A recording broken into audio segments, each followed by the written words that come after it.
sudah mengupload itu baru 2 kelompok. Nah, ternyata biasanya ada yang suka lagunya siapa itu ya, lagu karena ku slow, tetap slow, santai, santai gitu. Jadi sampai akhir batas waktunya tetap slow, santai gitu. Jadi kayaknya suka lagu itu. Jadi makanya baru 2 kelompok ini.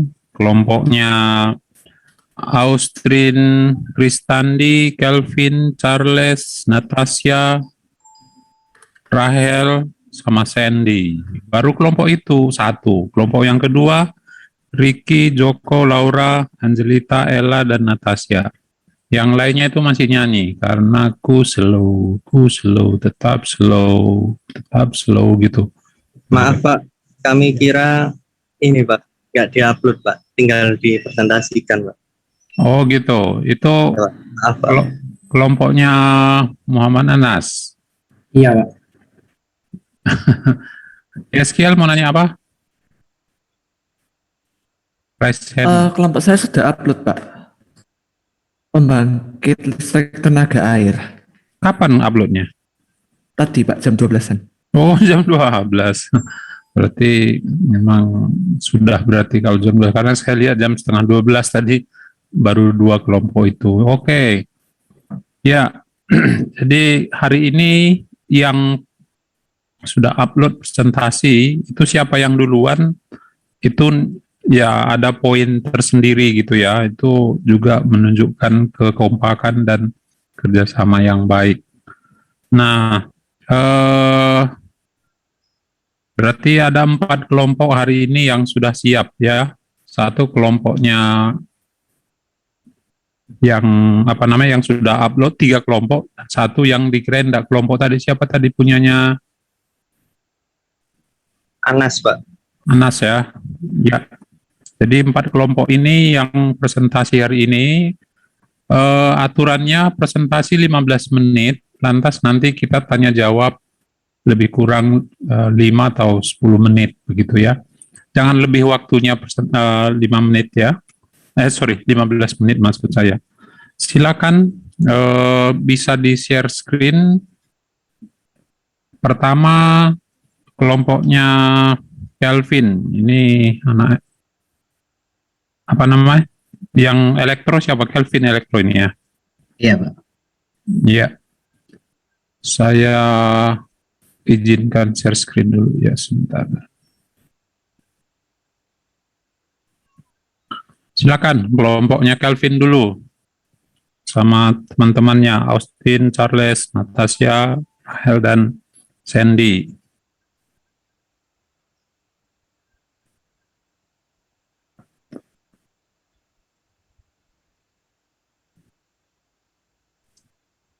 Selamat siang Pak Elisir dan teman-teman. Kami dari kelompok F hari ini akan mempresentasikan pembangkit listrik tenaga gelombang laut. Topik pertama akan dibawakan oleh teman saya, Rachel. Seperti yang kita ketahui, PLTGL atau pembangkit listrik tenaga gelombang laut, sumber utamanya berasal dari gelombang laut tentunya. Tapi pertamanya kita harus mengetahui apa itu gelombang laut. Next slide, tolong. Next slide. Nah, gelombang laut sendiri merupakan pergerakan naik serta turunnya air yang memiliki arah tegak lurus pada permukaan air laut sehingga membentuk kurva sinusoidal. Hal tersebut ditunjukkan pada animasi pertama. Kemudian pada animasi kedua, gelombang laut terdapat partikel air dalam gelombang laut yang berada dalam suatu tempat bergerak di suatu orbital naik dan turun dengan suatu gerakan kecil dari sisi satu kembali ke sisi semula yang menggambarkan suatu gelombang. Semakin mendalam menuju permukaan laut, maka gerakan orbital tersebut akan mengecil hingga permukaan air hanya terdapat suatu gerakan kecil mendatar dari sisi ke sisi yang disebut dengan surge. Next slide. Gelombang laut sendiri dapat terbentuk dari angin, pasang surut laut atau pasut, erupsi gunung, dan pelongsoran dasar laut. Namun, sekarang hanya membahas pembentukan dari angin dan pasut saja. Why? Karena sering terjadi pada kehidupan sehari-hari kita. Pertamanya, angin kita akan membahas pembentukan gelombang dari angin. Angin sendiri merupakan sumber utama terjadinya gelombang laut. Kok bisa sih seperti itu? Ada 3 faktor yang mempengaruhi hal tersebut, yaitu kecepatan angin, periode angin bertiup, dan fetch. Kita sudah mengetahui apa itu kecepatan angin dan waktu berlamanya bertiup angin. Namun kita tidak mengetahui apa itu fetch. Well, fetch itu daerah pembentukan gelombang yang diasumsikan memiliki arah dan kecepatan angin yang relatif konstan. Oleh karena itu, semakin besar kecepatan angin, semakin lama fetch-nya, dan semakin besar durasi angin bertiup, maka semakin banyak energi yang diubah menjadi gelombang dan semakin besar gelombangnya. Bisa tolong next slide. Kemudian terdapat pengaruh dari pasang surut laut atau pasut. Di sini gerakan dari air laut terjadi karena pengaruh gaya tarik bulan serta matahari terhadap bumi, sehingga mengakibatkan permukaan laut untuk pasang dan surut, di mana matahari memiliki gaya tarik yang lebih kecil dibandingkan gaya tarik bulan. Hal tersebut ditunjukkan dan didasari dari hukum Newton. Pasang surut air laut dapat dipengaruhi oleh gravitasi bulan dan matahari sehingga menyebabkan 2 fenomena, yaitu pasang purnama sama pasang perbani. Pasang purnama terjadi ketika posisi bumi, bulan, dan matahari berada pada satu garis lurus, sedangkan pasang perbani merupakan ketika posisi bumi, bulan, dan matahari berada dalam posisi yang tegak lurus. Bisa slide berikutnya. Nah, sekarang kita memasuki PLTGL. PLTGL sendiri yaitu pembangkit listrik yang memanfaatkan energi gelombang laut untuk menggerakkan generator. Prinsip kerja dari pembangkit listrik ini yaitu energi gelombang laut akan diterima oleh mesin konversi energi gelombang laut, di mana di dalamnya terdapat turbin yang berfungsi untuk menghasilkan energi mekanik untuk menggerakkan generator. Contoh dari turbin ini yaitu seperti baling-baling. Sedangkan generator adalah alat yang berfungsi untuk mengubah energi gerak menjadi energi listrik yang akan diterima oleh konsumen di tempat. Next slide. Nah, konversi menjadi energi listrik dari generator tersebut dapat berasal dari energi gelombang laut yang kita bahas hari ini, namun juga bisa dari pasang surut air laut sekaligus ocean thermal energy. Terima kasih, itu semua dari saya. Slide ini akan dilanjutkan oleh teman saya. Berikutnya kita akan membahas mengenai jenis-jenis dan cara kerja dari teknologi pembangkit listrik tenaga gelombang air laut. Next. Teknologi yang pertama yaitu adalah oscillating water column atau yang sering kita sebut juga dengan OWC. Jadi pada dasarnya OWC ini adalah sebuah struktur yang berongga, ada ruang kosongnya yang diletakkan di pantai. Dan kalau kita lihat dari gambarnya, maka terdapat bagian yang berlubang sebagai tempat masuknya air. Untuk penempatan OWC sendiri harus memastikan bahwa lubang tersebut terendam di bawah air. Setelah itu, prinsip yang digunakan di OWC ini adalah memanfaatkan ketinggian gelombang laut untuk menekan udara sehingga turbin bisa berputar. Maksudnya seperti apa? Bisa kita lihat dari gambar. Jika gelombang yang terkena dinding struktur itu sedang tinggi, maka ketinggian air di dalam struktur berongga juga akan tinggi. Begitupun sebaliknya.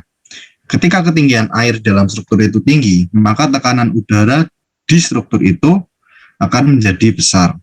Lalu udara akan terpaksa untuk bergerak ke atas agar terjadi kesetimbangan tekanan, sehingga akan memutar turbin karena melewati turbin. Kemudian pada turbin jika dipasang dengan generator, maka dapat menghasilkan listrik.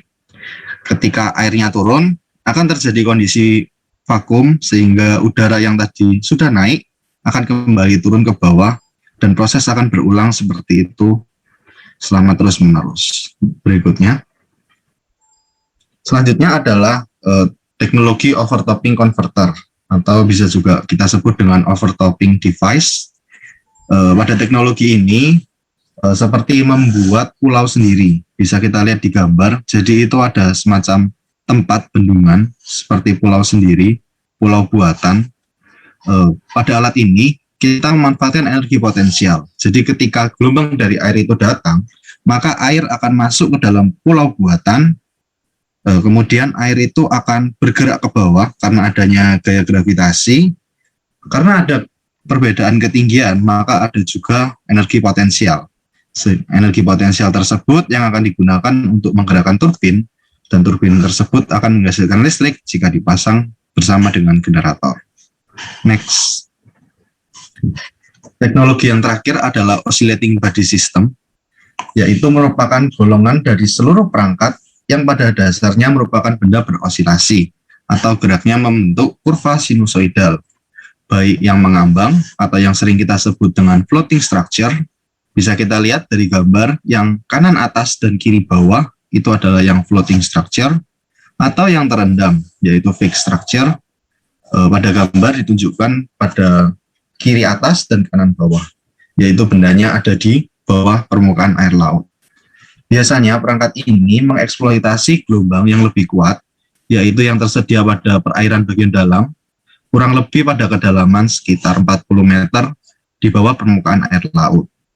Ketika kita menggunakan teknologi ini, terdapat permasalahan-permasalahan yang sering muncul, yaitu adalah masalah mengenai tambatan atau sambungan, kemudian masalah mengenai pemeliharaan, dan kebutuhan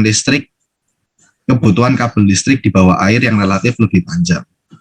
Karena oscillating body system merupakan golongan dari seluruh perangkat-perangkat yang berosilasi, maka perangkat-perangkat tersebut juga dapat dibedakan berdasarkan kriteria tertentu yang berikutnya akan dijelaskan oleh teman saya, Kelvin.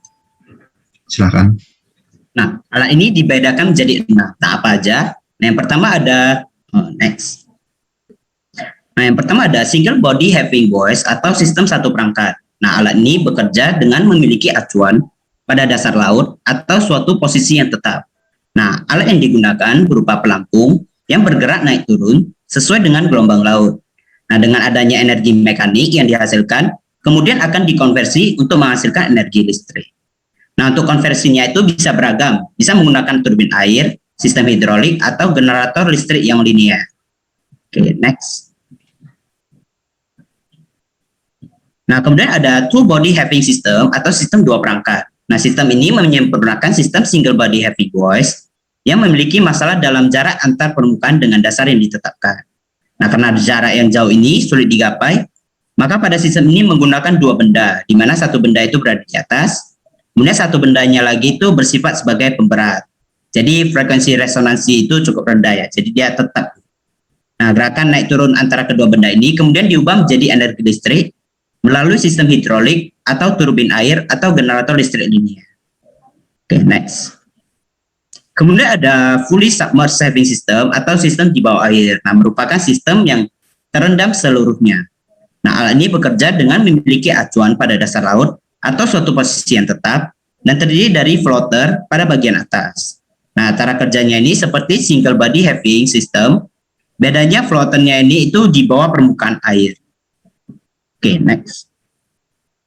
Kemudian ada pitching device, memiliki cara kerja yang berbeda, di mana energi yang dikonversi didasarkan pada rotasi, bukan gerakan naik turun. Nah, sistem dirancang untuk membuat kontak geser antara bagian satu dengan lainnya saat terjadi perputaran, sehingga diperoleh kerja atau energi melalui gerakan rotasi. Nah, seperti yang terlihat pada gambar, kalau ada gelombang, maka bagian satu itu dapat berotasi mengelilingi bagian yang lain. Oke, next.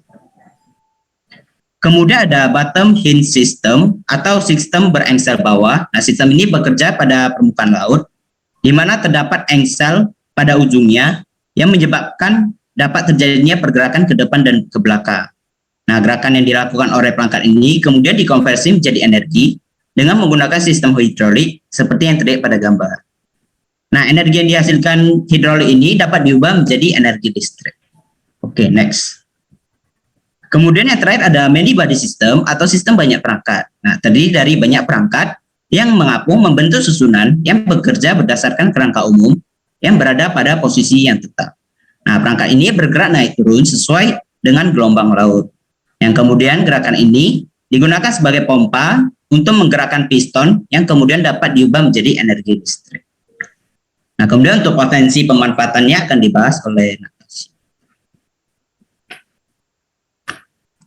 Oke, selanjutnya adalah potensi pemanfaatan PLTGL khususnya di Indonesia.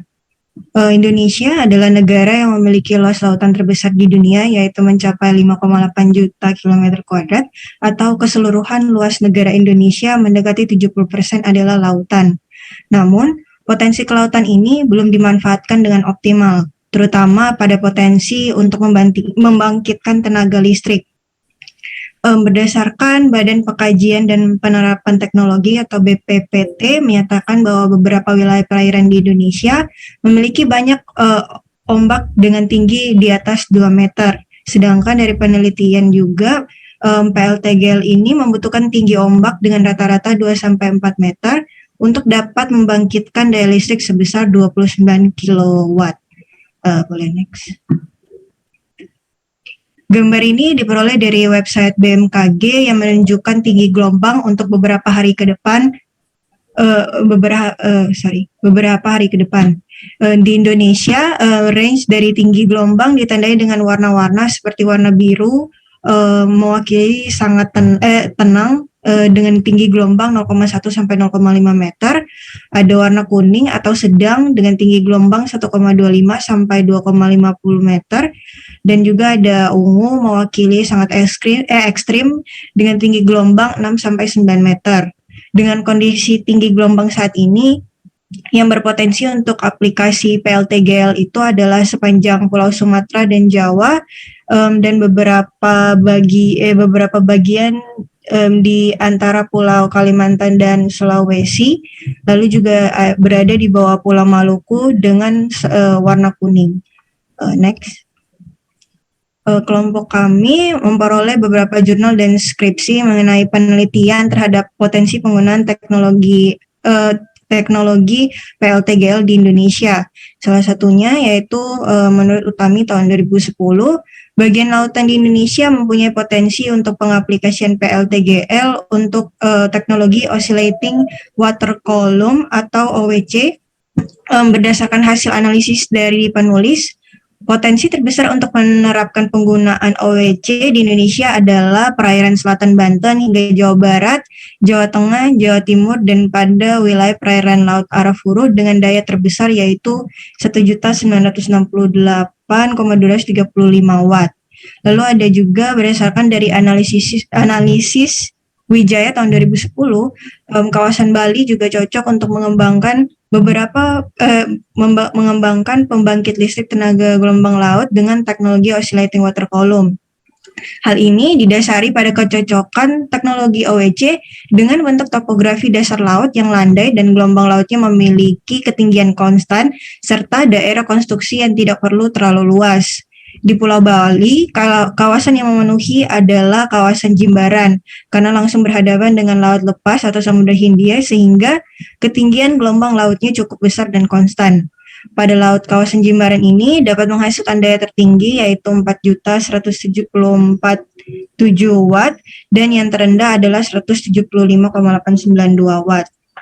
Lalu ada juga berdasarkan dari analisis Ubaidillah dan kawan-kawan tahun 2014 yang melakukan penelitian potensi OWC pada Pulau Sempu, Kabupaten Malang. Dapat dinyatakan bahwa Pulau Sempu memiliki daya listrik maksimum sebesar 4.009,68 kW, sedangkan daya minimumnya sebesar 1.989,56 kW.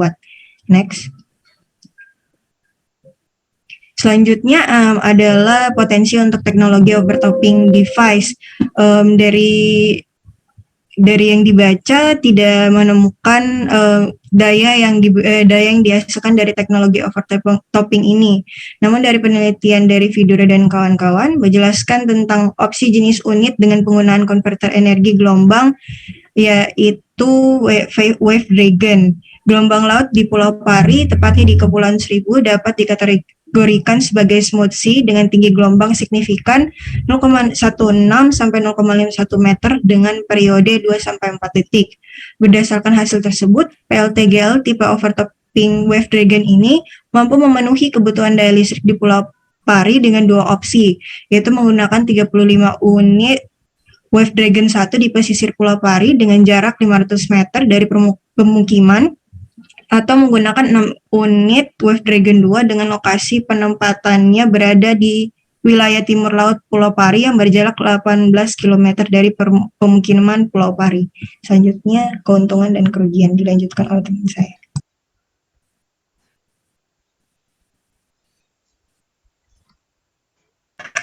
Next slide. Oke, keuntungan dan kerugian dari memanfaatkan teknologi PLTGL. Next slide. Keuntungannya, next. Nah, keuntungan pertama pasti jelas bahwa energi terbarukan, seperti umumnya energi terbarukan lainnya dari energi global laut, merupakan slide sebelumnya belum merupakan energi terbarukan yang tidak mengeluarkan emisi, jadi bisa dibilang ramah lingkungan. Nah, energi gelombang laut ini juga merupakan alternatif yang lebih baik daripada alternatif lain seperti biomasa atau biofuel, karena kita tahu biofuel itu dari etanol atau dari produk jagung, tanaman jagung, sehingga panennya dibatasi oleh musim dan membutuhkan kekuatan manusia untuk memanennya. Sedangkan energi gelombang laut datang secara alamiah dan tidak memerlukan campur tangan manusia. Nah, energi gelombang air laut juga bagus dalam hal prediksibilitasnya karena merupakan energi gelombang laut dapat diprediksi 5 hari sebelumnya. Next slide. Keuntungan lainnya dari energi gelombang laut, next slide, adalah berlimpah dan tersedia secara luas. Kita tahu bahwa masyarakat banyak yang tinggal di daerah pesisiran, sehingga energi gelombang laut yang tersedia secara luas ini dapat ditransfer dengan cepat langsung ke masyarakat yang tinggal di sekitar daerah pesisiran pantai. Lalu ada banyak cara untuk memanfaatkannya, seperti yang tadi telah dijelaskan oleh teman-teman saya, mulai dari turbin yang dipasang di lepas pantai hingga kapal laut yang dilengkapi dengan struktur besar yang dapat menangkap energi gelombang. Lalu mengurangkan ketergantungan terhadap impor minyak bumi dari luar negeri, ya, karena dapat menambah devisa energi tersendiri bagi negara, sehingga mengurangi mengurangi ketergantungan impor minyak dari luar negeri. Dapat diandalkan karena gelombang itu selalu bergerak dan energinya dapat diprediksi. Lalu juga dapat dimanfaatkan tenaga gelombang lepas pantai.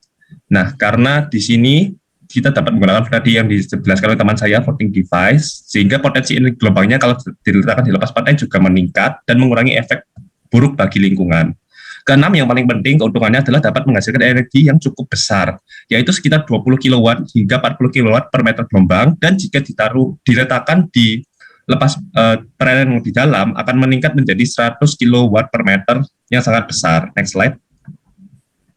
Nah, kekurangan utama, next slide, dari energi gelombang laut ini tentu yang pertama kita lihat negara yang berwarna merah di sini tidak memiliki pesisir pantai atau negaranya terkunci oleh daratan lain. Nah, tentunya negara yang tidak memiliki pesisir pantai tidak dapat memanfaatkan energi gelombang laut ini. Next slide. Nah, tetapi meskipun sebuah negara memiliki pesisir pantai atau berbatasan dengan laut, tetapi dapat dilihat bahwa kekuatan gelombang bervariasi di belahan dunia. Kita dapat melihat di bagian berwarna merah memiliki high wave strength atau kekuatan gelombang laut yang cukup kuat secara konsisten, yaitu letaknya di bagian Samudra Atlantik Utara dan Samudra Pasifik Utara, yaitu di sekitar perairan Kanada, Amerika Serikat, dan Skotlandia, dan beberapa di warna hijau yang cukup juga kuat di bagian selatan Australia. Nah, dapat dilihat di sini bahwa kebanyakan dari wilayah Indonesia berwarna ungu yang merupakan low, sehingga di sini di kebanyakan bagian Indonesia itu tidak cocok untuk pemasangan energi gelombang laut ini. Sehingga yang cocok itu ada yang di sekitar bagian biru, tapi kebanyakan di Indonesia dapat lihat adalah berwarna ungu, sehingga tidak cukup cocok. Next. Nah, kita dapat lihat juga bahwa pembangkit energi listrik tenaga gelombang laut itu masih dibilang cukup baru dalam tahap perkembangannya dibandingkan dengan energi-energi lain. Kita dapat melihat bahwa pembangkit listrik tenaga surya itu tahun pengembangan komersialnya itu sudah sejak lama, yaitu dari tahun 1954 sudah dikembangkan secara komersial. Sedangkan pembangkit listrik tenaga gelombang laut ini masih terbilang cukup baru pengembangan komersialnya, yaitu tahun 2000. Nah, hal ini tentu akan mengakibatkan biaya yang lebih tinggi bagi energi gelombang laut karena masih baru dalam tahap perkembangannya. Next. Nah, kerugian lainnya di sini adalah efek pada ekosistem laut dan masyarakat pesisir pantai yang akan terpengaruhi karena adanya energi global ini, terutama bagi habitat makhluk laut yang karena mesin-mesin dari PLTGL ini mengganggu dasar laut sehingga mengganggu makhluk hidup di pesisir pantai. Lalu juga merupakan sumber gangguan bagi perahu dan kapal karena tempat di mana ada PLTGL ini adalah tempat yang dilewati oleh kapal juga. Jadi kapal itu akan terganggu oleh sumber pengumpul energi gelombang. Lalu dari panjang gelombang, karena beberapa daerah memiliki perilaku gelombang yang tidak dapat diandalkan jika tidak dapat diprediksi dan diramalkan untuk kekuatan yang akurat. Lalu keempat, performanya sangat rendah di dalam cuaca buruk karena kinerja gelombang itu akan turun secara signifikan dalam cuaca buruk. Kelima adalah polusi kebisingan dan visual, karena tentu akan menghasilkan suara yang sangat besar dari mesin-mesin ini. Lalu yang keenam, yang paling penting yang saya perlu highlight adalah biaya produksi yang sangat besar. Nah, karena pertama kan teknologi ini masih cukup baru dalam perkembangannya sehingga harganya masih sangat besar. Dan kedua, gelombang itu merupakan kekuatan yang sangat kuat sehingga struktur dari PLTGL harus sangat kuat untuk menahan kekuatan gelombang yang sangat kuat biar tidak roboh. Nah, bahan yang kokoh ini biasanya cukup mahal dan juga maintenance atau biaya perbaikan dan maintenance dari alat-alat dan mesin-mesin ini juga cukup mahal sehingga biaya produksinya saat ini untuk energi yang dihasilkan masih cukup besar. Next. Dan selanjutnya dilanjutkan oleh teman saya. Baik, saya akan lanjutkan ke aspek lingkungan dari teknologi PLTGL. Waktunya sudah udah lewat, tapi saya berikan waktu cepat sedikit ya. Baik, Pak. Jadi PLTGL itu bisa menjadi sumber energi alternatif yang baik dan dapat menyediakan energi yang ekonomis dalam beberapa tahun ke depan karena adanya kebutuhan energi global yang tinggi. Namun, seperti halnya sumber energi lain, PLTGL memiliki dampak lingkungan yang perlu ditinjau lebih lanjut. Beberapa dari dampak lingkungan yang ditemukan adalah pertama, kerusakan pada dasar laut. Kebanyakan dari peralatan PLTGL ini perlu ditancapkan pada dasar laut menggunakan tiang panjang, balok beton, jangkar, dan atau rantai. Untuk preparasi lokasinya ini biasa melibatkan pergerukan dasar laut. Nah, dalam hal ini kerusakan dasar laut tergantung dari jumlah alat yang dipasangkan. Kemudian juga ada polusi air laut, walaupun PLTGL tidak melepaskan gas rumah kaca atau polutan atmosfer lainnya, ada emisi yang dapat muncul dari beberapa tahap lain seperti konstruksi, transportasi, ataupun pada siklus hidupnya. Beberapa contoh polutan yang dapat dilepaskan adalah seperti minyak, cairan hidrolik, pelumas, cat, dan pelapis anti korosi dari struktur PLTGL sendiri. Kemudian ada gangguan kehidupan laut. Hewan laut dapat terganggu dengan struktur dari PLTGL, seperti contohnya dapat terhalang, struktur tersebut dapat menghalang pergerakan atau migrasi dari hewan laut tersebut. Lalu ada seperti medan elektromagnetik yang dihasilkan dari beberapa struktur dapat mengganggu orientasi dan kegiatan berburu hewan seperti hiu yang membutuhkan mendeteksi listrik dari pergerakan hewan atau mungkin salmon yang menggunakan gelombang magnet bumi untuk bernavigasi. Kemudian juga ada hewan mamalia ukuran sedang atau besar yang dapat terjerat pada tali yang digunakan untuk struktur PLTGL sendiri, terutama untuk struktur yang mengapung. Kemudian ada polusi suara konstan yang dihasilkan dari PLTGL dapat menyebabkan bisingan bagi hewan dan penghuni sekitar. Suara tersebut juga dapat nampak pada hewan yang menggunakan ekolokasi untuk berburu. Kemudian yang terakhir ada pergeseran sedimen. Interaksi gelombang air dengan PLTGL dapat mengurangi tinggi gelombang atau mengubah sudut gelombang. Perubahan tersebut dapat menyebabkan perubahan seperti pergerakan sedimen, arus, dan struktur dari kolom air. Perubahan dari arus ini dapat mempengaruhi pengiriman makanan untuk hewan laut juga yang makan dengan cara menyaring air, seperti contohnya kerang dan spons laut, yang lagi-lagi berdampak pada ekosistem laut. Sekian dari presentasi kami hari ini. Terima kasih atas perhatiannya. Baik, terima kasih. Ya, saya apresiasi ya, ini makalahnya cukup baik dan kelihatan kerjasamanya juga baik. Dan saya kira apa yang sudah disampaikan itu mewakili dari apa yang mestinya kita juga pelajari, karena ini pengantar daripada energi terbarukan. Jadi jenis-jenis teknologi, kerugian, dan sebagainya sudah sesuai dengan harapan ya. Jadi saya kira ini cukup bagus. Kalau dari saya kira cukup ya. Kalau ada yang mau bertanya, satu atau dua, silakan. Kalau tidak ada, nah tolong slide-nya ini oh sorry ya, sudah. Nanti saya kumpulkan kumpulan slide, itu nanti bisa dijadikan bahan untuk satu dengan yang lain itu punya punya slide semuanya bersama, itu termasuk jadi bahan ini ya, karena slide-nya saya kira nggak perlu ditambahin, ini sudah cukup bagus, penjelasannya cukup bagus juga. Tapi ada yang nanti saya komentari terakhir, kekurangannya apa gitu ya, itu terakhir saja. Pasti ada kekurangannya, nggak mungkin tidak, tetapi secara umum saya kira sudah cukup baik hasil kerja kalian. Oke, saya kira karena waktu kita juga cepat, langsung ke kelompok yang kedua, kelompoknya Ricky, Joko, Laura, sama Angelita. Ella sama Natasha, gitu ya. Silakan.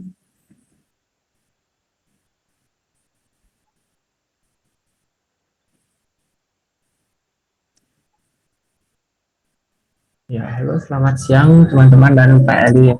Nah, di sini kami akan mempresentasikan mengenai teknologi pendingin dengan tenaga surya. Nah, next. Nah, sebelum masuk ke penerapan teknologi tersebut, kita harus mengetahui apa saja dasar-dasar teori untuk penerapannya. Selanjutnya. Nah, yang pertama itu ada teori mengenai radiasi matahari. Tentunya kan kita menggunakan radiasi matahari sebagai tenaga suryanya. Dan pada materi-materi sebelumnya di kelas energi terbarukan, kita juga sudah mendapatkan materi tersebut di mana kita mengetahui bahwa ada radiasi secara langsung dan tidak langsung atau direct and diffuse. Nah, di mana jika kita lihat dari perbedaan radiasi tersebut, kita juga bisa mengetahui jarak dari matahari ke bumi.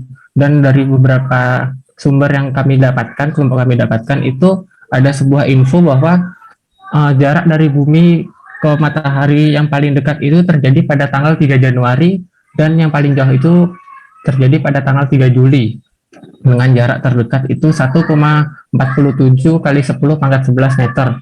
Nah, dari situ juga kita bisa mengetahui bahwa mengapa bisa terjadi perbedaan di mana atmosfer bumi itu mendapat perbedaan dari intensitas radiasinya.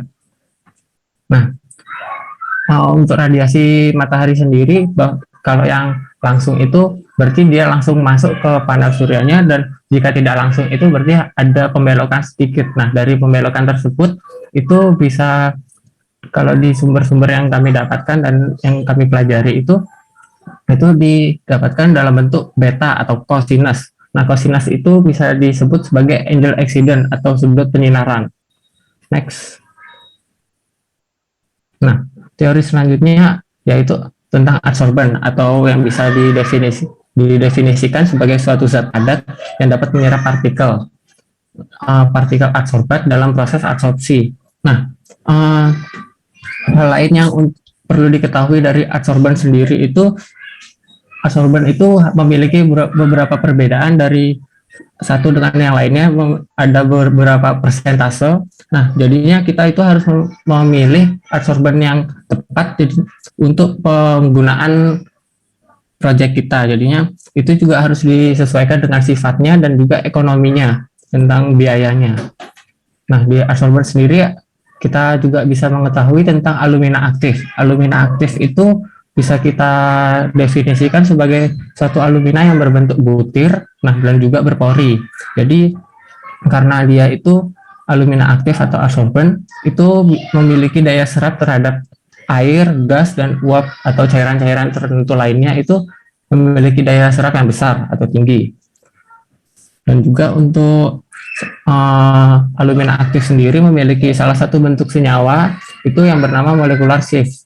Nah, di sini itu senyawa ini memiliki kemampuan untuk melepaskan air saat dipanaskan atau yang disebut reabsorpsi pada proses pendinginan. Yang kedua ada karbon aktif. Nah, karbon aktif itu sangat mudah ditemukan, salah satunya di Indonesia. Contoh karbon aktif di Indonesia yang paling sering kita temukan itu adalah arang. karena arang itu karena karbon aktif itu sangat ditemukan di Indonesia. Selain dari arang itu bisa kita temukan sebagai batu bara atau cangkang kelapa. Nah, dan untuk karbon aktif sendiri itu contohnya seperti yang sering ditemukan itu di daerah Nusa Tenggara atau arah Papua. Next. Nah, teori ketiga yaitu mengenai refrigeran atau yang bisa didefinisikan sebagai suatu bahan yang mudah berubah fasa dari gas menjadi cair ataupun sebaliknya dalam suatu proses pendinginan. Jadi refrigeran sendiri memiliki beberapa syarat yang harus dimiliki oleh refrigeran sendiri agar bisa digunakan. Yang pertama itu tidak dapat terbakar atau meledak bila bercampur dengan udara atau pelumas dan sebagainya. Yang kedua itu tidak menyebabkan korosi terhadap bahan logam yang dipakai pada sistem mesin pendingin. Jadi jika kita pasang di sistem pendingin, contohnya di kulkas rumah atau AC, itu ada besi pendinginnya itu jadinya tidak boleh korosi karena bisa menyebabkan malfungsi pada sistem pendinginnya, pada mesin pendinginnya. Yang ketiga itu mempunyai titik didih dan kondensasi yang rendah. Yang keempat, mempunyai panas laten penguapan yang besar agar panas yang diserap oleh evaporator itu menjadi cukup besar juga. Lalu yang kelima, memiliki konduktivitas termal yang tinggi. Nah, dari refrigeran sendiri juga bisa dibagi menjadi beberapa bagian atau beberapa fungsi. Nah, fungsi tersebut itu bisa berbeda karena adanya senyawa kimia yang di dalam tabung refrigeran itu ada berbeda.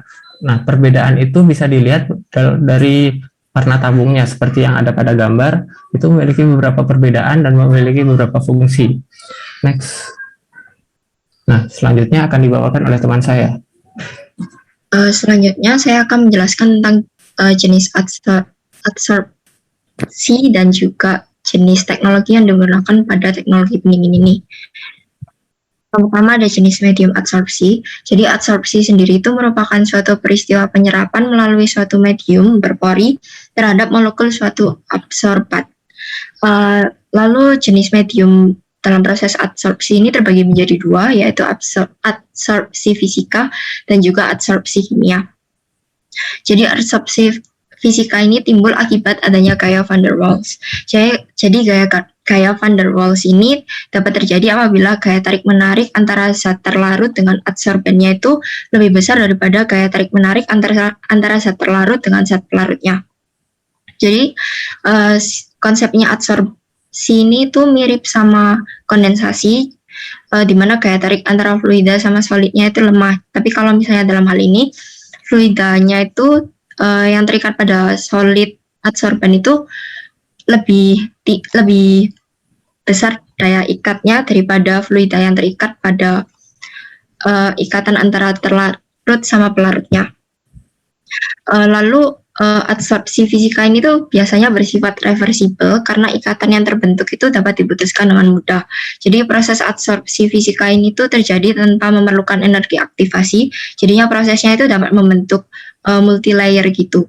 Akibatnya kesetimbangannya itu kayak lebih mudah tercapai, jadi dia itu bersifat reversibel.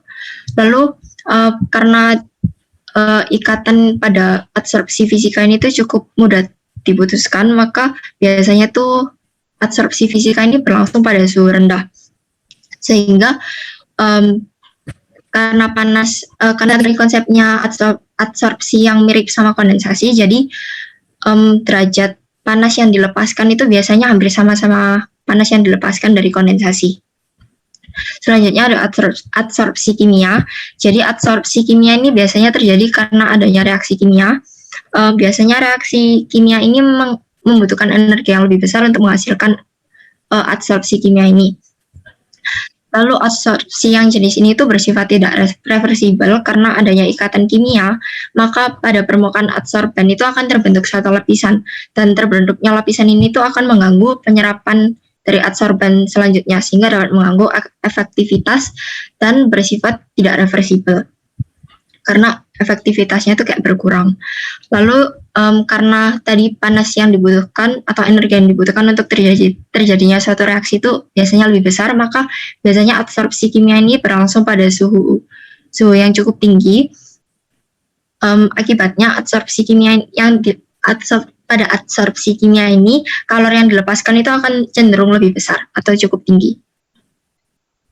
Lalu ada teknologi pemanfaatan energi surya.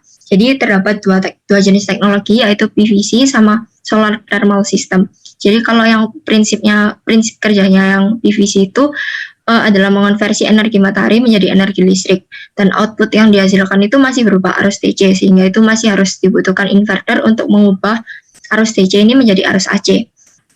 Jadi yang pertama-tama itu kan solar panelnya itu akan menerima cahaya matahari. Nah, nanti cahaya mataharinya itu akan di-convert ke arus DC.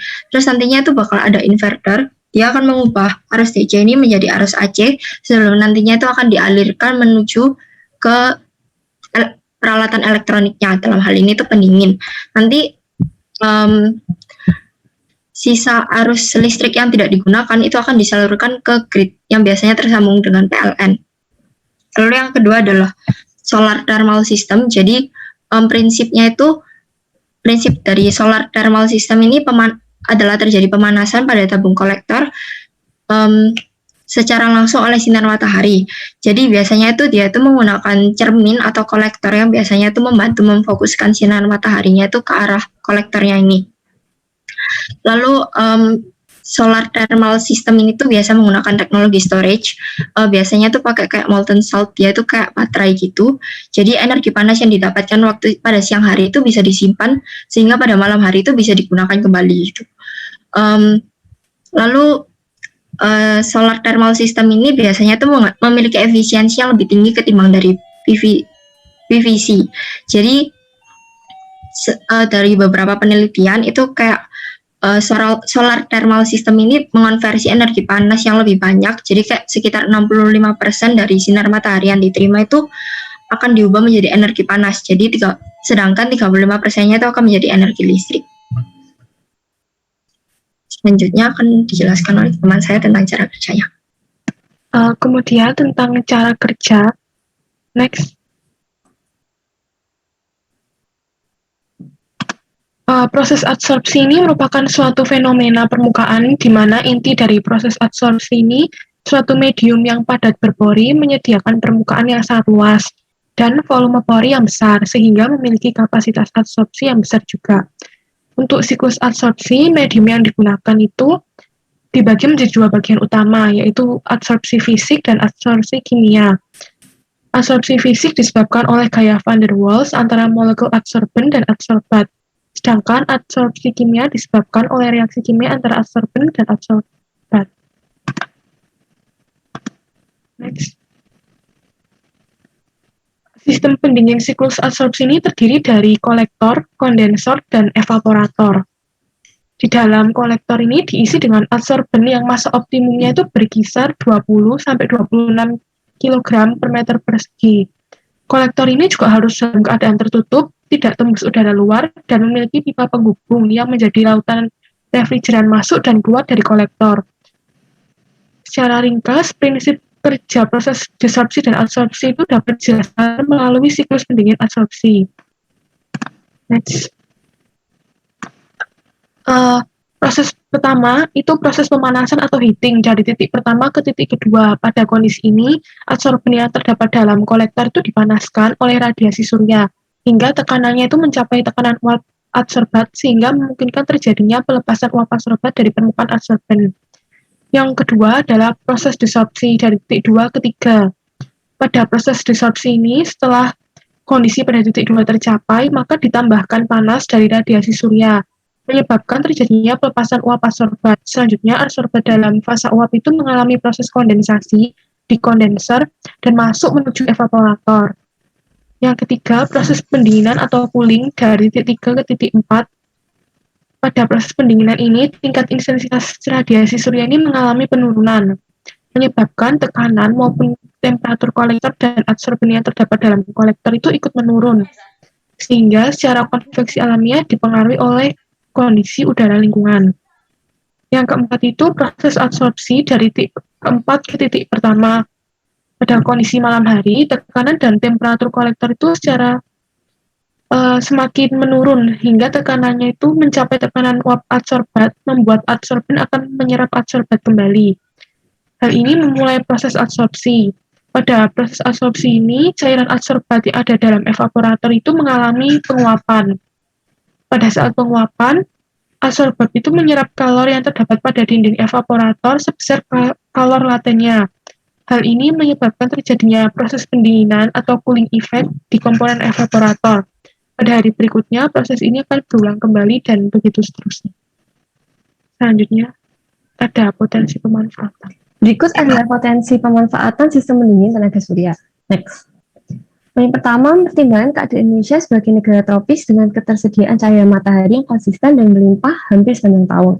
Pernyataan ini juga didukung dengan kinerja mesin pendingin adsorpsi yang sangat dipengaruhi oleh radiasi matahari total tiap siklus. Kedua, pemanfaatan energi panas dari cahaya matahari tidak menghasilkan polusi, sehingga tidak mengganggu lingkungan.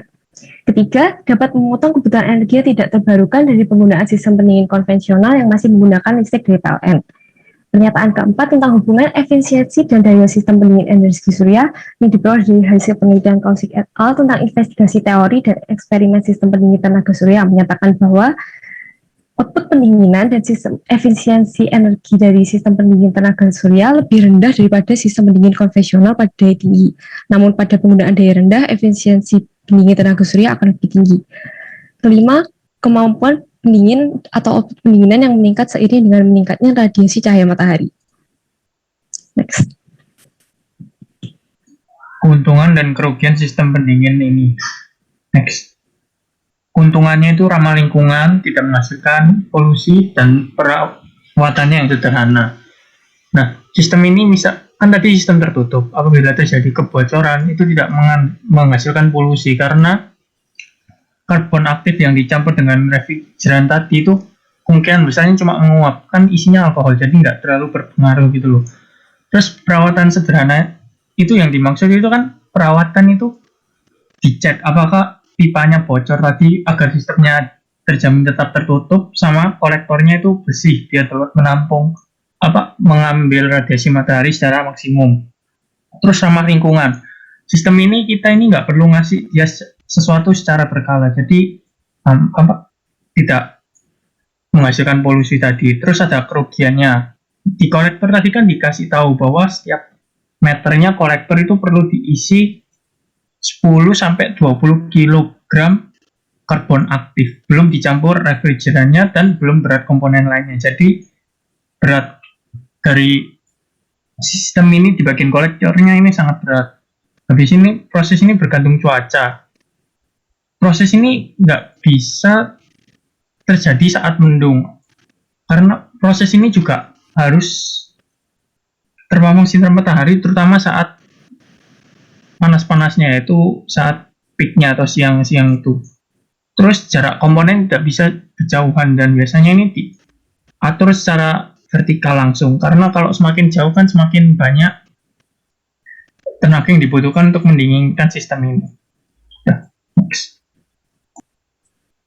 Oke, selanjutnya saya akan menjelaskan mengenai aspek lingkungan dan teknologi. Next. Jadi saat ini sangat diperlukan sistem pendingin yang dapat mengurangi konsumsi energi dunia, dan salah satunya melalui penggunaan sistem pendingin absorpsi. Sistem pendingin absorpsi ini merupakan metode pendinginan yang hemat energi dan ramah lingkungan yang memanfaatkan energi surya. Keuntungan lain dalam penggunaan sistem pendingin absorpsi ini yang digerakkan oleh tenaga surya karena dapat membantu kehidupan manusia, terutama di daerah yang tidak terjangkau listrik. Jadi pertama ini saya akan menjelaskan mengenai teknologi mesin pendingin absorpsi yang memanfaatkan tenaga surya. Dan di sini dipaparkan ada 5 proses, yaitu pemanasan, pemvakuman, pengisian refrigeran metanol, kondensasi, dan absorpsi. Akan tetapi saya lebih menitik beratkan ke peran dari kondisi udara dan temperatur lingkungan dalam proses ini, khususnya pada proses pemanasan, kondensasi, dan absorpsi.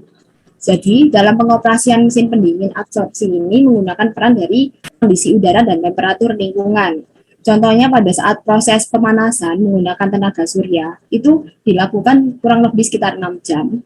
Lalu setelah itu, pemanasan itu dilakukan langsung menggunakan tenaga surya. Setelah pemanasan, maka dilanjutkan dengan proses pemvakuman untuk menghilangkan uap air yang terdapat dalam mesin pendingin. Kemudian mengisi refrigeran metanol ke evaporator dan melakukan pemvakuman kembali. Proses dilanjutkan dengan pendinginan atau proses kondensasi pada kondensor terjadi secara konveksi alamiah, sehingga besarnya kalori yang dapat dilepaskan kondensor ini dipengaruhi oleh cuaca, terutama temperatur udara lingkungan serta temperatur plat kondensor. Jadi hubungan antara temperatur lingkungan ini berbanding terbalik dengan jumlah kalori yang dilepaskan. Jadi semakin rendah temperatur udara lingkungan pada saat proses kondensasi, maka jumlah kalori yang dapat dilepaskan oleh kondensor itu semakin besar. Begitu pula sebaliknya. Proses absorpsi yang terjadi pada malam hingga menjelang pagi hari semakin membuat penurunan temperatur pada komponen mesin pendingin ini. Hal itu dikarenakan tenaga surya itu kan tidak ada pada saat malam hari. Kemudian pada kolektor dan kondensor selama proses absorpsi ini, adsorben akan menyerap refrigeran. Agar dapat menguap dan bergabung dengan adsorben, maka refrigeran metanol ini menyerap panas itu dari dinding evaporator dan air. Oleh karena panas dari dinding evaporator dan air ini diserap, maka menyebabkan temperatur dinding evaporator dan air ini menjadi turun. Next. Selanjutnya, seperti yang diketahui sendiri, bahwa Indonesia itu merupakan negara yang keberadaan energi suryanya itu cukup intens, di mana hal ini dapat dilihat dari posisi astronomi negara Indonesia di peta dunia.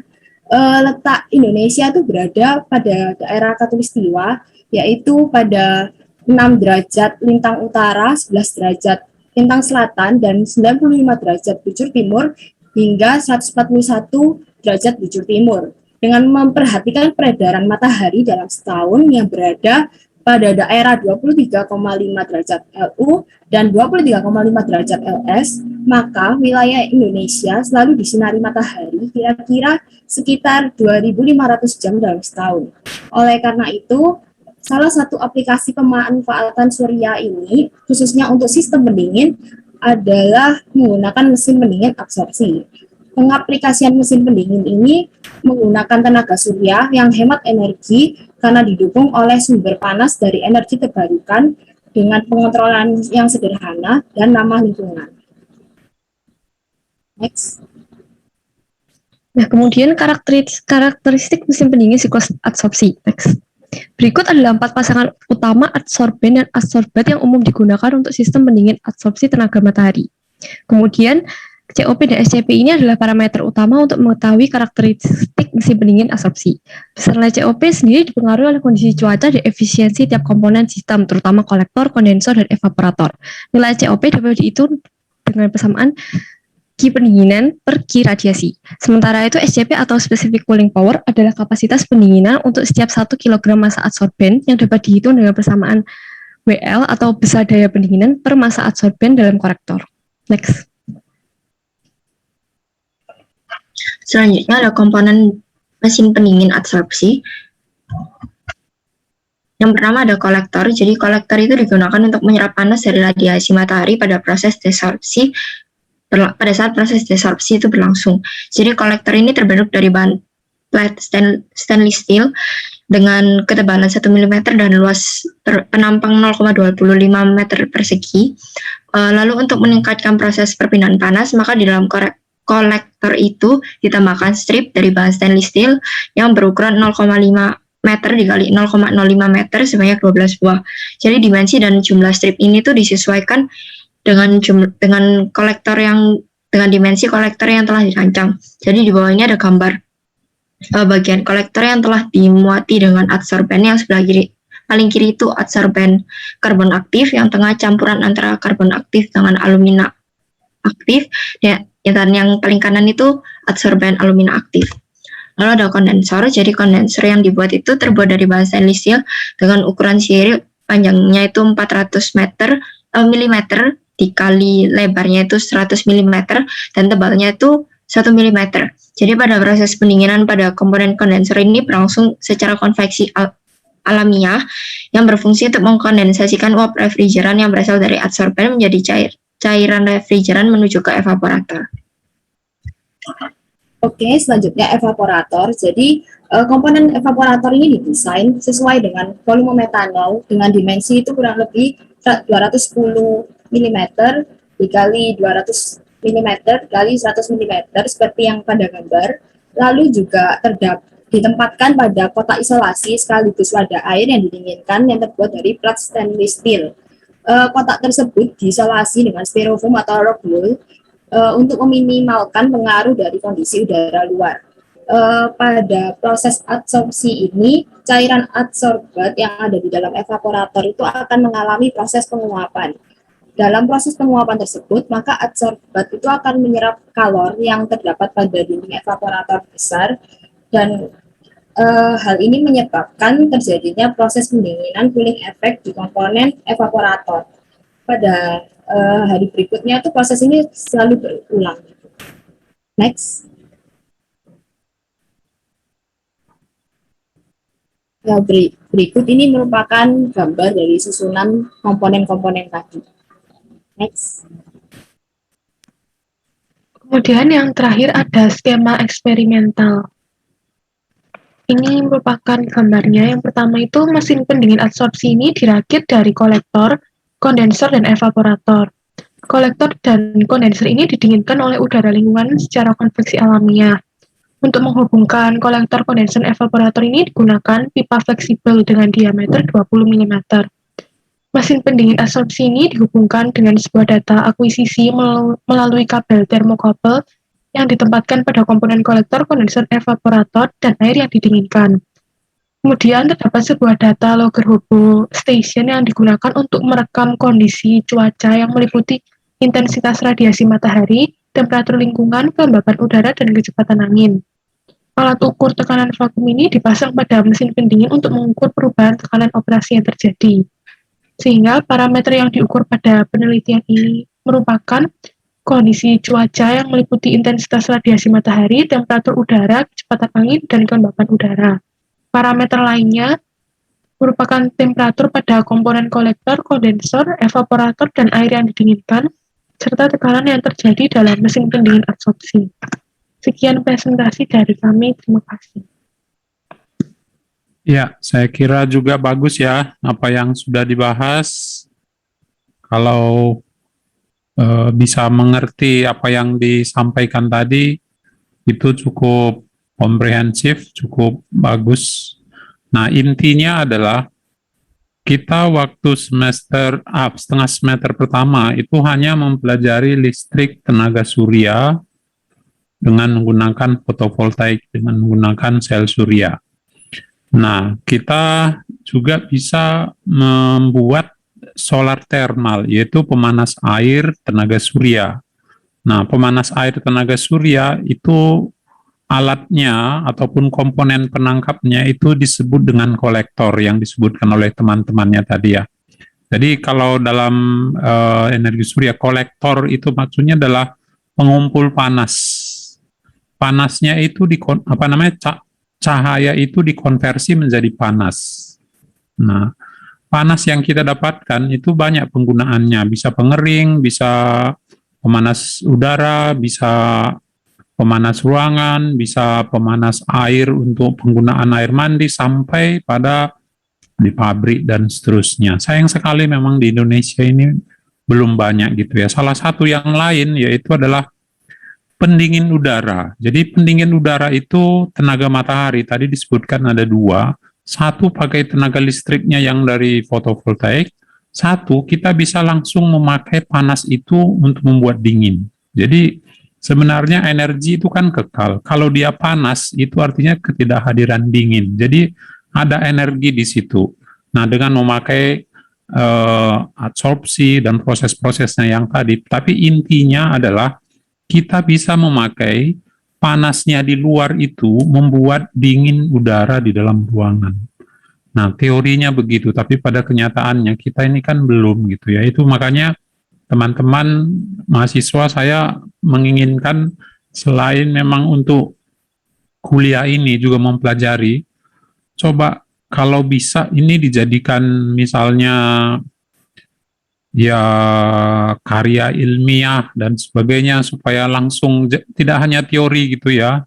Jadi, nah kalian ini kan sekarang ada kurikulum MBKM namanya. Jadi ada kebebasan 2 semester untuk melakukan apa saja termasuk penelitian.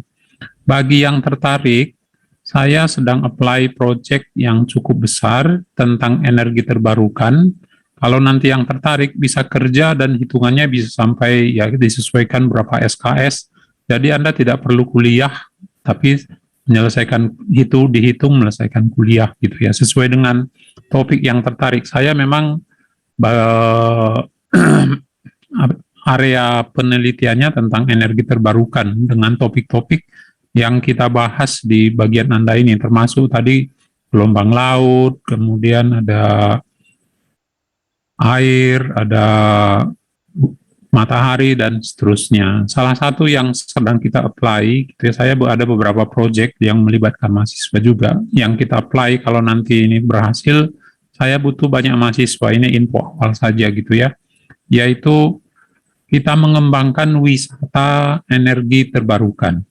Nah, wisata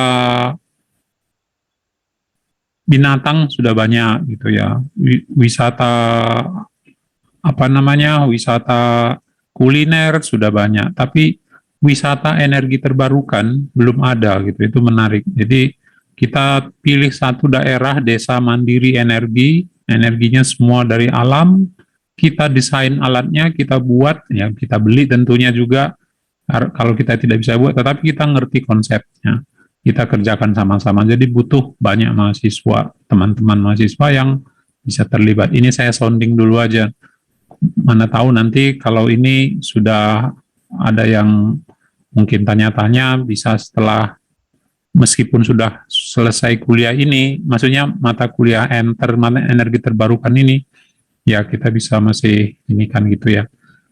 Misalnya kita kembangkan pendingin udara tenaga surya. Ini belum pernah ada loh di Surabaya. Surabaya itu begitu panasnya, kita malah ya kepanasan. Padahal panas itu kan energi gitu, seperti yang disampaikan oleh teman-temannya.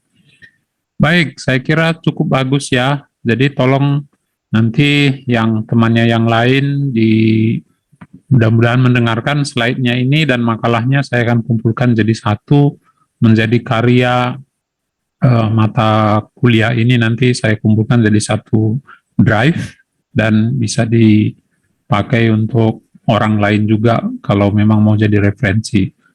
Ya, saya kira begitu ya. Nah, waktu kita ini terlalu pendek kalau begini. Ini saya harap nanti kelompok berikutnya bisa lebih singkat presentasinya supaya kita bisa selesai tepat waktu ya. Ini waktu kita tinggal 30 menit, sehingga sebisanya kita selesai 14.40. Silakan sekarang kelompok presenter yang ketiga, Jessica, Yeskiel, Anderson, Clarissa, Jonathan, Ian, dan Rosid ya tentang PLTA. Ya, Pak. Ya, silakan Yeskiel.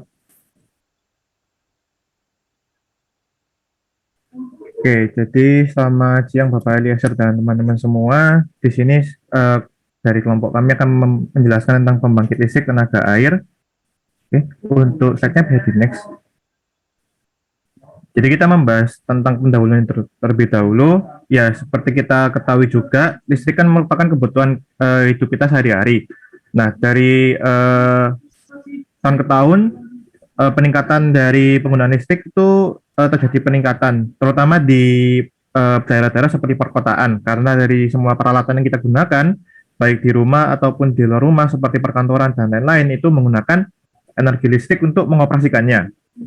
Nah, melihat dari kondisi ini, dari pemerintah Indonesia juga melihat potensi dari beberapa daerah Indonesia yang dapat digunakan untuk menghasilkan listrik tanpa menggunakan bahan bakar.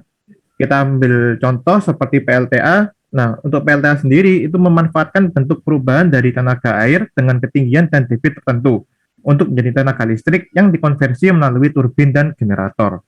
Nah, selanjutnya akan dijelaskan oleh teman saya, bisa di next. Oke, selanjutnya untuk pembangkit listrik tenaga air atau yang biasa kita sebut sebagai PLTA, ini merupakan pembangkit yang mengandalkan energi potensial dan energi kinetik dari air untuk menghasilkan energi listrik.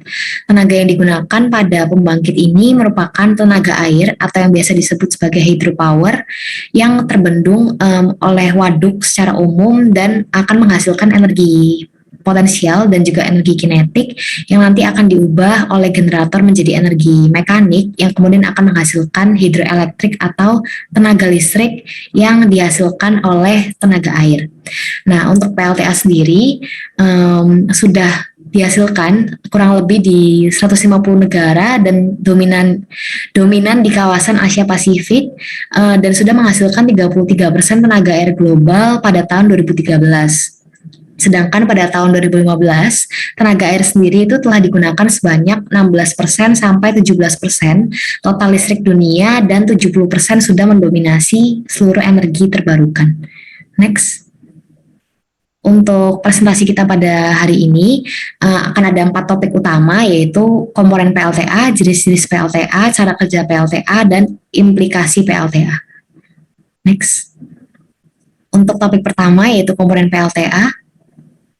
PLTA sendiri itu secara umum terdiri dari beberapa bagian penyusun seperti waduk, bendungan, main gate, pipa pesat, turbin, generator, draft tube, tail race, transformator, switchyard, jalur transmisi, dan spillway. Namun pada PLTA sendiri terdapat komponen yang paling penting yaitu ada turbin dan generator. Turbin sendiri menjadi komponen yang paling penting karena turbin bekerja karena adanya tekanan dari air dan kecepatan air saat menghantam sudu itu akan menghasilkan energi kinetik yang nantinya akan diubah oleh generator menjadi energi mekanik yang kemudian akan menghasilkan listrik yang dapat digunakan oleh yang akan digunakan untuk keperluan sehari-hari. Next. Berikut ini merupakan salah satu contoh gambar PLTA secara umum. Jadi ini ada terdapat nomor-nomor kecil. Jadi untuk nomor 1 ini merupakan waduk di mana nanti air itu akan dibendung dan akan menciptakan ketinggian dan debit air tertentu yang kemudian akan dialirkan ke dalam bendungan, yaitu nomor 3 melalui main gate atau nomor 2. Jadi nanti airnya itu akan mengalir melalui pipa pesat yang merupakan nomor 4 dan memasuki katup utama di nomor 5 yang itu akan mengubah energi potensial menjadi energi kinetik yang nantinya akan ketemu turbin di nomor 6. Pada turbin ini nanti kecepatan air itu akan menghantam sudu dan menghasilkan energi kinetik yang akan diproses oleh generator di nomor 7 yang kemudian akan diubah menjadi energi mekanik dan diubah menjadi listrik tegangan AC seperti itu. Dan kemudian untuk air yang sudah menghantam sudu di nomor 6 akan dikeluarkan melalui nomor 8 menuju ke nomor 9. Lalu untuk tegangan listrik AC sebelumnya yang telah dihasilkan di generator kemudian akan diproses oleh transformator untuk mengubah tekanan listrik AC tersebut menjadi tegangan yang lebih tinggi dan dapat digunakan oleh rumah-rumah atau keperluan lainnya.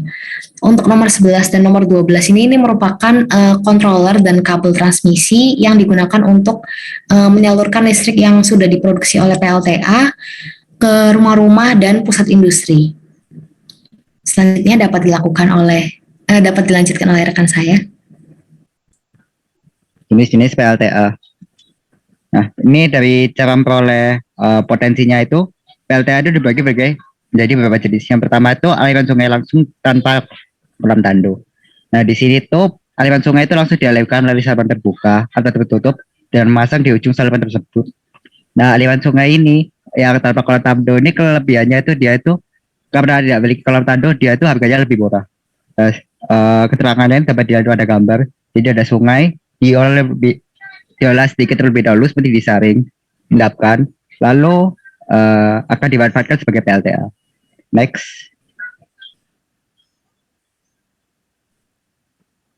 Selanjutnya ada PLTA aliran sungai langsung dengan kolam tanduk. Nah, dengan membuat kolam tanduk ini ada kelebihannya, yaitu kolam tanduk ini dapat berfungsi sebagai pengendap pasir, pengendap lumpur, maupun jika ada bila suatu saat itu PLTA yang aliran langsung itu misal kekurangan energi atau kelebihan itu dapat ditabung terlebih dahulu, jadi kelebihannya itu bisa dimanfaatkan sebagai PLTA. Next, PLTA aliran sungai langsung dan waduk. Nah, ini konsepnya itu mirip seperti PLTA barusan. Jadi dia itu pengen kolam rado, cuma dengan waduk ini dia juga manfaatkan ketinggian supaya energi yang dihasilkan itu lebih banyak. Next, PLTA aliran danau. Nah, ini salah satu cara bentuk PLTA yang manfaatkan aliran danau. Jadi kurang lebih seperti ini. Next, PLTA pasang surut. Nah, PLTA pasang surut ini kurang lebih konsepnya itu sebenarnya nama lainnya itu dengan disebut detail energi.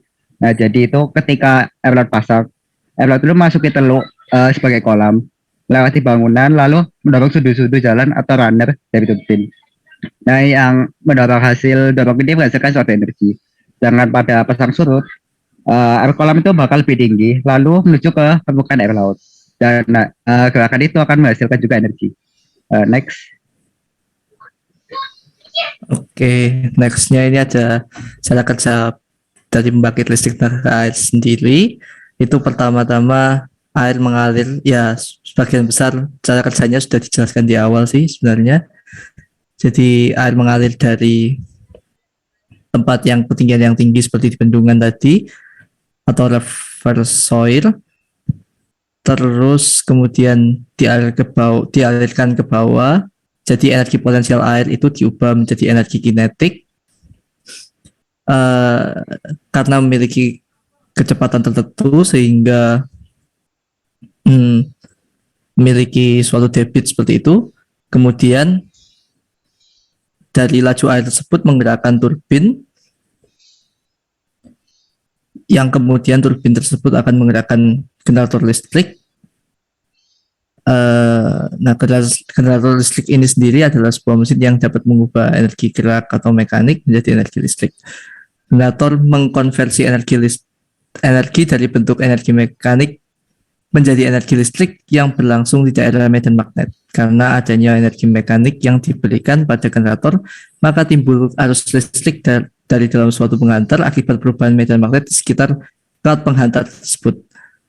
Perubahan energi mekanik tersebut terjadi karena adanya efek Faraday dalam prinsip operasinya.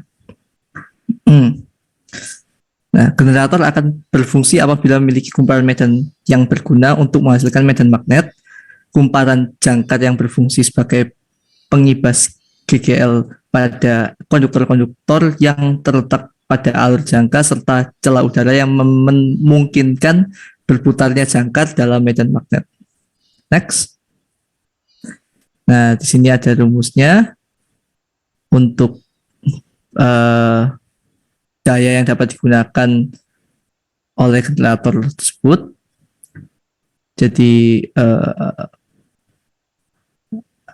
untuk P sendiri adalah daya dengan satuan watt, kemudian sama dengan efisiensi dikali massa jenis fluida dikali ketinggian dikali debit fluida dikali dengan gaya gravitasi. Di sini juga ada gambarnya dari reservoir, kemudian menuju ke turbin, terus ke generator, kemudian ke transformator, kemudian ke jaringan transmisi. Seperti itu. Next.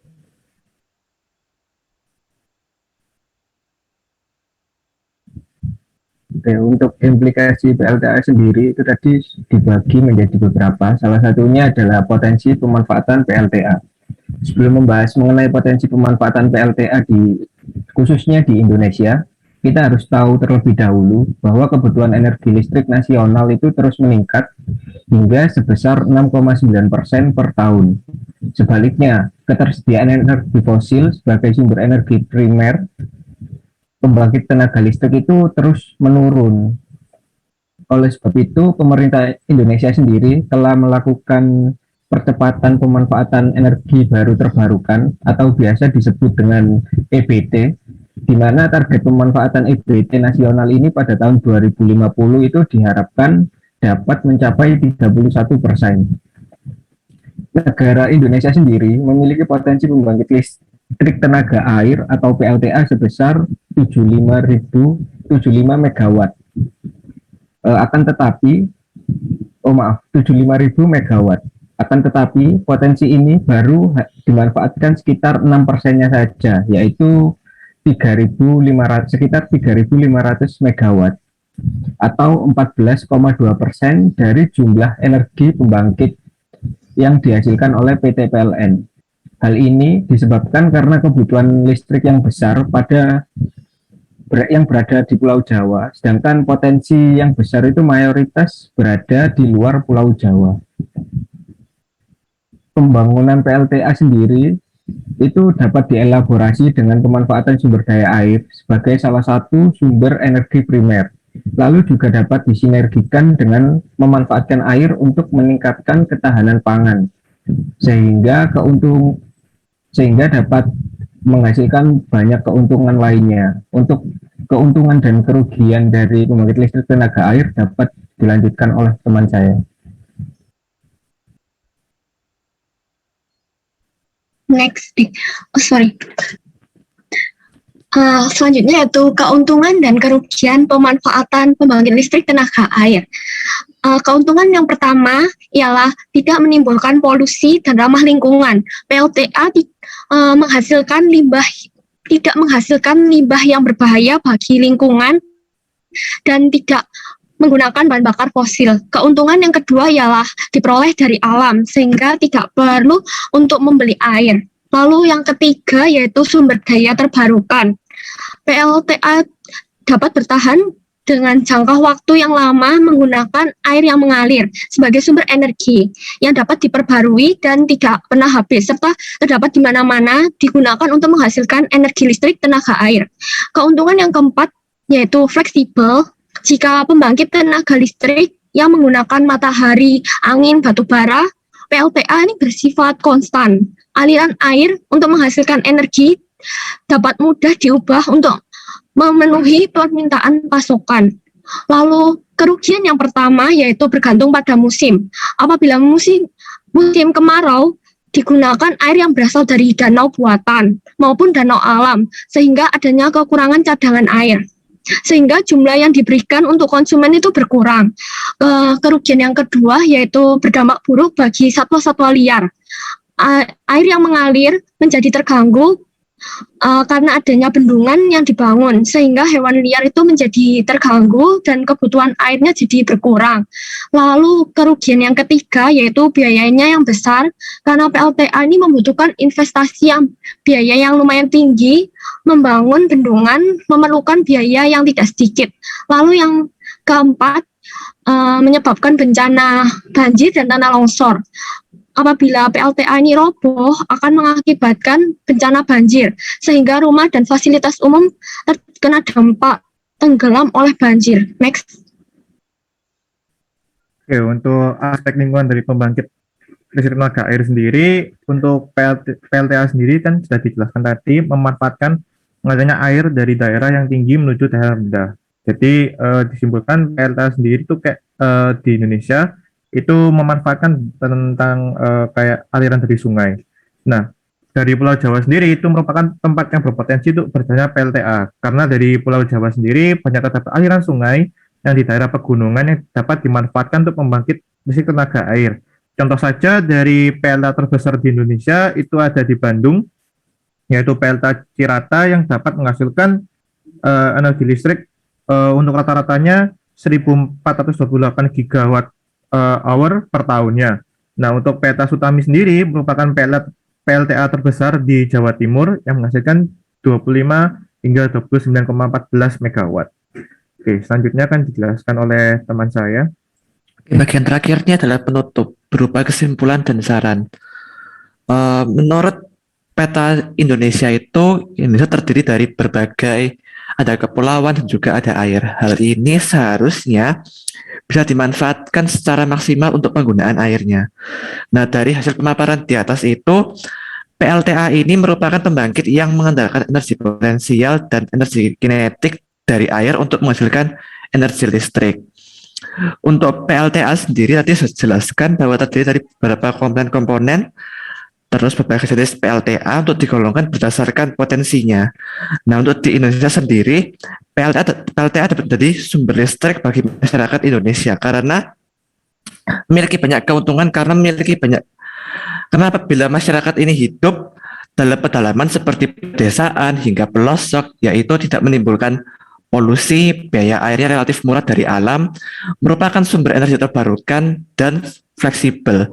Hal tersebut didukung oleh kondisi geografis Indonesia yang kaya akan sumber daya air, sehingga memiliki potensi untuk menjadikan hal tersebut sebagai energi listrik yang berasal dari air, seperti dari waduk, dari danau, dari sungai, dan lain-lain.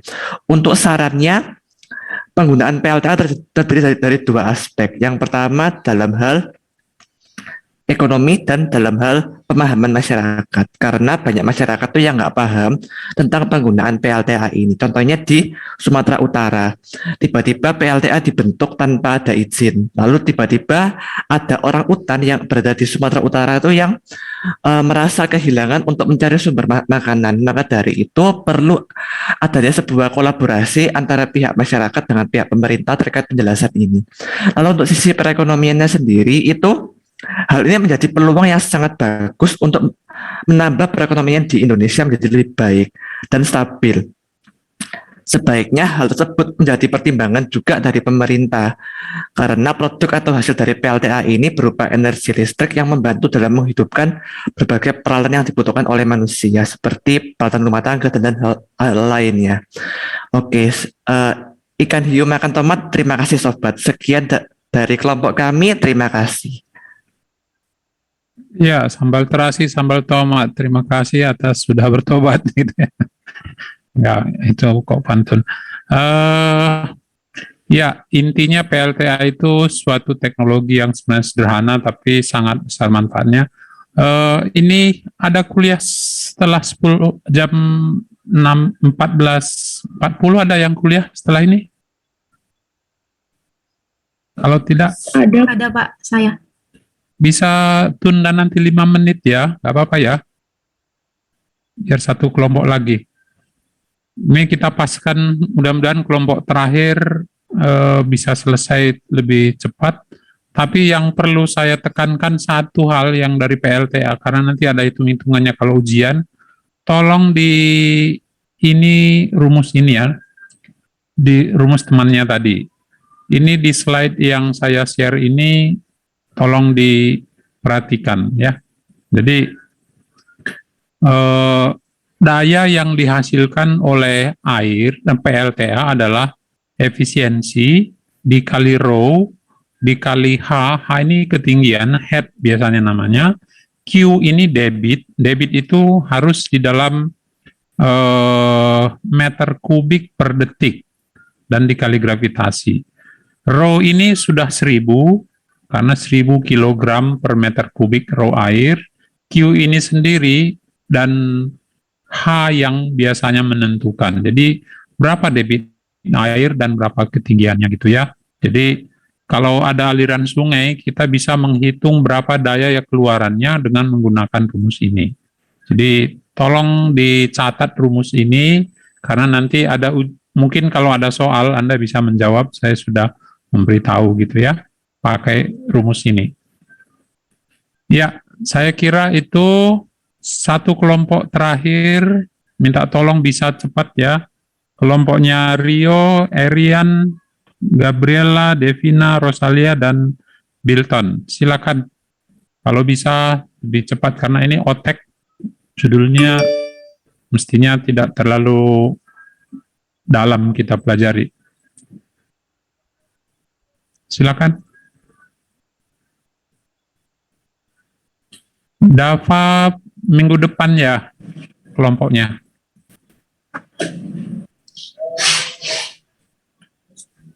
Ini udah ada PPT-nya? Sudah? Oke. Maaf Mbak, katanya minggu depan. Minggu depan apa sekarang Mbak? Siapa? Ini baik kelompok saya Mbak. Oh, kelompok ini yang sudah upload itu punyanya Rio, Erian, sama Gabriela, Devina, Rosalia, Bilton. Maaf Bapak, tapi Ya, Pak. tadi kami upload ulang soalnya ada yang kurang Bapak, ada yang salah tadi. Ada yang salah? Iya, jadi kita sempat hapus tadi sebenarnya. Mungkin bisa kelompoknya Kak Dava dulu. Oh iya, kelompok Dava, silakan. Dava sudah upload? Sudah, Pak. Oh iya, silakan Dava dulu ya.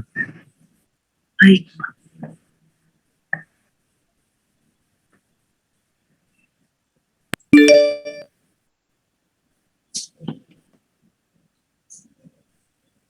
Ya, suara saya sudah masuk ya, Pak? Sudah, ya silakan. Oke, selamat siang dan salam sehat untuk Pak Nestor dan teman-teman semua. Di sini kelompok kami akan menjelaskan tentang teknologi pengeringan tenaga surya, di mana jurnal kami ambil dengan judul Literature Research on the Drying Quality of Agriculture Product with Using Solar Drying Technology, yang dimana penerbitnya oleh Jihan, Beng, dan kawan-kawan. Next. Ya, berikut ini adalah nama kelompok kami. Ada Kak Anas, ada saya Dava, Baik, Bina, Nevin, beserta Riko. Next. Untuk selanjutnya, pada PPT ini akan menjelaskan ada 3 bab, yang pertama tentang background, kemudian bab kedua tentang literatur research, kemudian ketiga ada reference. Bab pertama di mana adalah background. Background di sini kita tahu Indonesia itu negara yang beragam dengan akan hasil buminya, seperti buah-buahan, sayur, beserta hasil laut yang bisa diolah secara satunya dikeringkan. Di mana pengeringan ini merupakan salah satu metode paling umum digunakan dalam pengawetkan buah-buahan, sayur, dan produk makanan. Sehingga banyak peneliti dari seluruh dunia berkontribusi dalam mengurangi konsumsi energi saat melakukan pengeringan dengan menggunakan dryer tipe baru. Next. Selanjutnya jelaskan oleh rekan saya.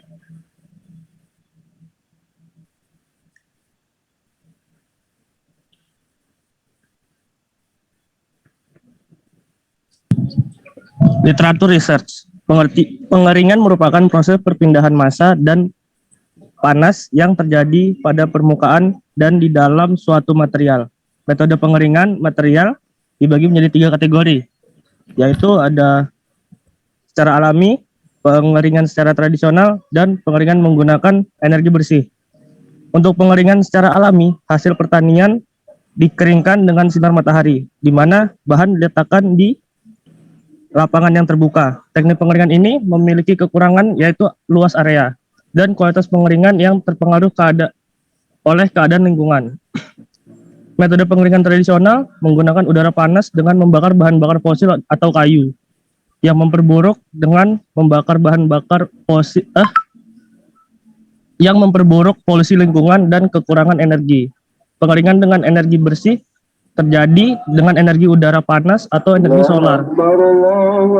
Seperti pengeringan dengan pompa udara panas dan sistem pengeringan dengan energi matahari. Nah, ini tradisional sun drying itu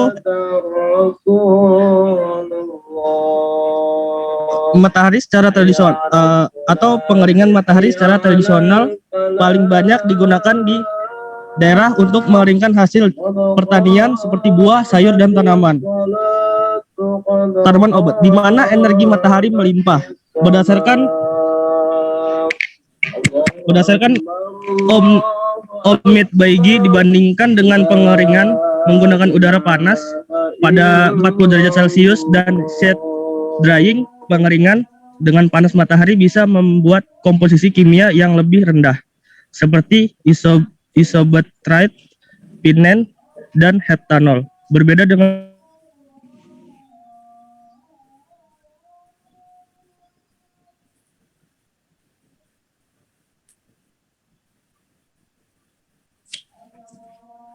hilang suaranya. Sinyalnya kah? Lingkungan dan cuaca, sehingga parameter tersebut tidak dapat dikontrol dan pengeringan tidak bisa dilakukan secara terus-menerus serta kualitas yang dihasilkan akan berbeda juga. Next.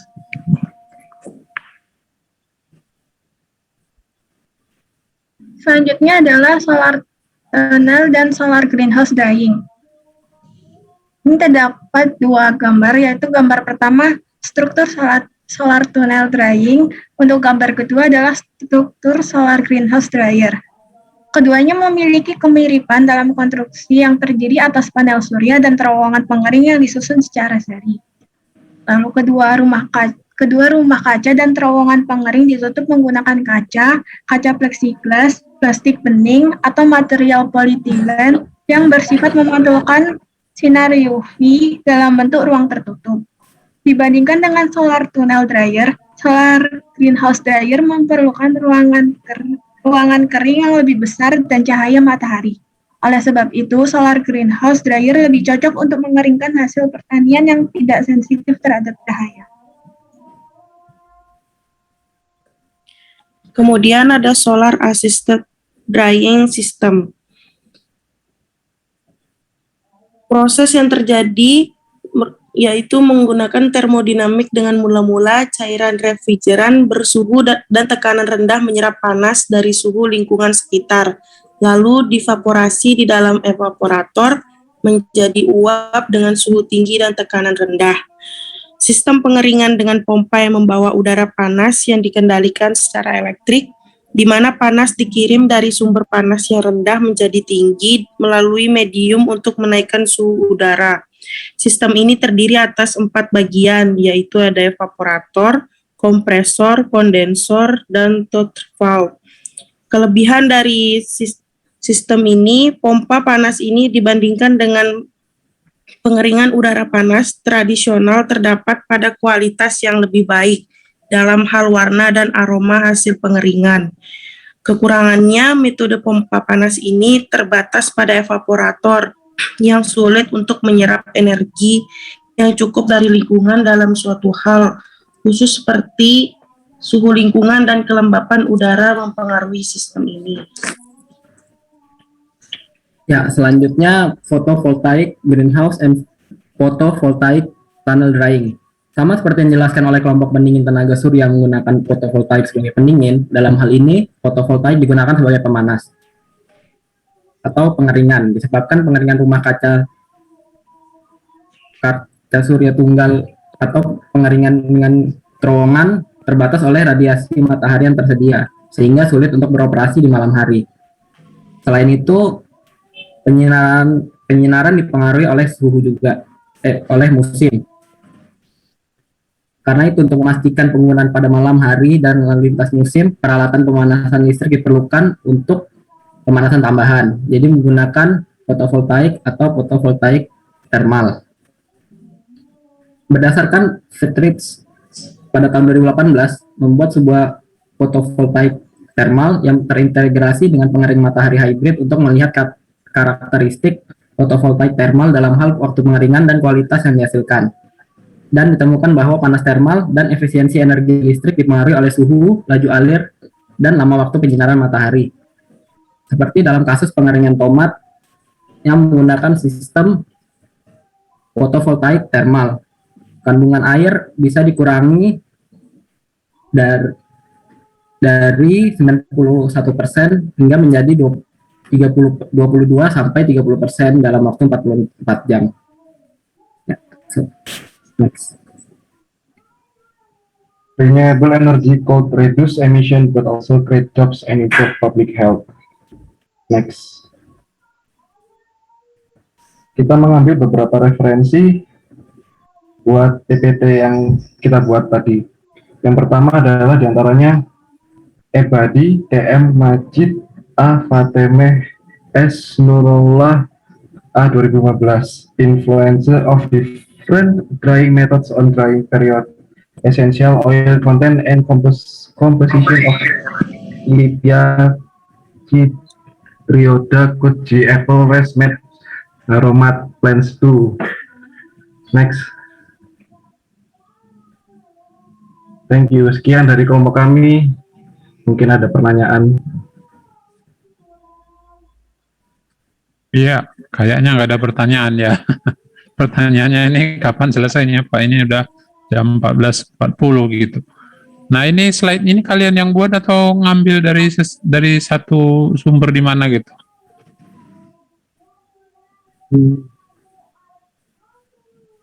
Jadi kayak bikin langsung template gitu Pak. Kita langsung masukin aja dari makalahnya Pak. Gitu ya, bukan slide jadi. Bukan Pak, jadi gini Pak, untuk slide PPT-nya ini kita cari di internet Pak. Sehingga kasih, nah ini Pak latar belakang PPT aja. Isi-isinya beda Pak. Isi-isinya kita sendiri. Bisa diupload PPT-nya ya? Oh, baik. Ini kan PDF Bisa, Pak. ini. Sudah diupload dengan PDF-nya. Sudah ya.